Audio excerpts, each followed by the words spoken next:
Welcome to this evening's programme. Coming up later, why Houdini the parrot's been finding it difficult getting around in his hometown. But first tonight, postal deliveries in our region could come to a standstill next week as thousands of Royal Mail workers stage 2 24-hour strikes.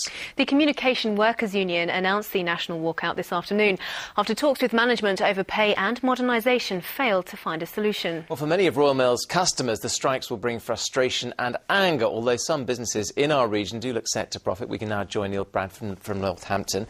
Neil, goes without saying, severe disruption from this. Yes, confirmation in the last hour and a half from the Communication and Workers Union that next Thursday the 42,000 staff based at mail centres like this one in Northampton will walk out for 24 hours, followed by the 78,000 collection and delivery staff on Friday the 23rd. Now, it could have been worse, of course. There was talk of a Mexican wave effect, of delivery office going out after delivery office. But nonetheless, this is bad news for the region's businesses and those who rely on the postal service. Posting a letter is something many of us take for granted, but the impending strike action will cost the region's businesses much more than the cost of a stamp. Clothing company Land's End, based at Oakham in Rutland, sends 9.7 million items through Royal Mail each year. It costs them £2.3 million. The company's MD has an affection for the postal service, but says he's been forced to change to a different outfit. We are facing a major crisis because although we can get our parcels to our customers, if the catalogues don't arrive with the customers, they won't order. So we're considering, for further catalogue mailings, switching them to alternative providers to make sure the catalogues arrive on time. Losing business like that leaves a golden opportunity and a dilemma for Royal Mail's competitors. TNT Post is the biggest. It handles mail from more than 150 companies, including banks and energy firms, at its Wellingborough distribution centre. This machine can handle up to 36,000 letters an hour, post which would have once been sorted by Royal Mail. But the strike is also bad for business too. While the company collects and sorts post, it still relies on Royal Mail to deliver it. It says it's putting in contingency plans to minimise the impact to its customers. Locally organised strikes have already affected postal services right across the region. There have been walkouts in the past few months at sorting offices and distribution depots in every single county, with the exception of Bedfordshire. According to one charity, no one suffered more from that disruption than the blind. Essex-based the National Federation of the Blind says its members depend heavily on the post for deliveries of talking newspapers and braille letters. We rely on the post office for so many services that probably sighted people take for granted, that they can pop to their library and get a book, they can pop to their newsagents and get a newspaper, but we can't do that. We rely on them coming through the letterbox.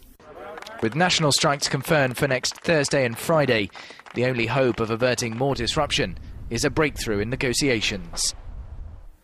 So, Neil, they say it's confirmed. How do you think they could avert any action?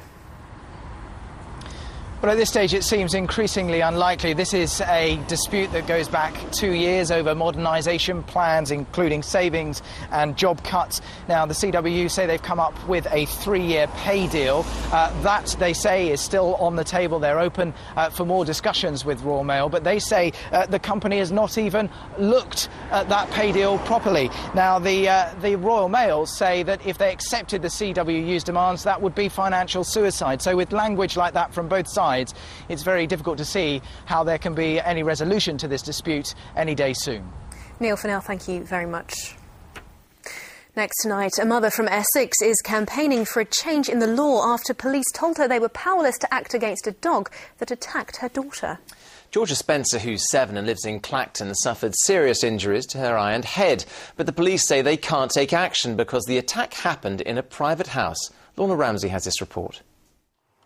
9 stitches, 3 hospital visits and 1 operation. Georgia Spencer and her family have spent a lot of time in hospital over the last few days.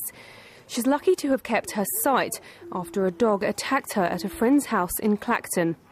Although Georgia's family are concerned about her injuries, they're more worried that the police can't do anything about the dog because the attack happened in someone's home.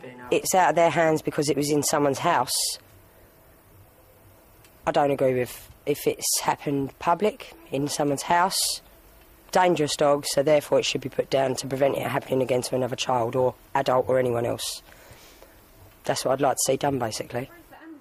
Georgia was rushed to Colchester Hospital before being taken to Broomfield Hospital in Chelmsford, where she had an hour-long operation with plastic surgeons. It was near the corner of my eye, and there's loads and loads of blood. We had to call 999 to get an ambulance, and then I had to rush to Colchester. And then the next day, and then a couple of days after, I had to go to Chelmsford, Broomfield Hospital.